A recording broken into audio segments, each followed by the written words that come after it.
cho tôi là tên là chăn đồ mà cố luôn này chế luôn chơi chăn đồ cung mà chế luôn chơi tặng ở loạn thôi na nó là chăn đồ chào cô chế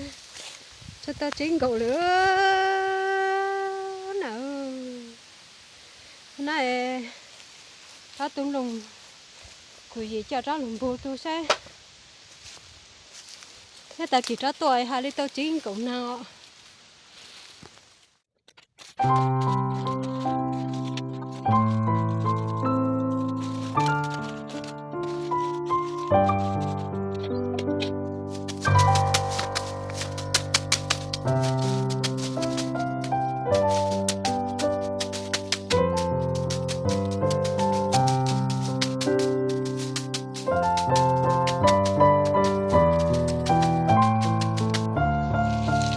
cắm một xe cắm một nang cắm quá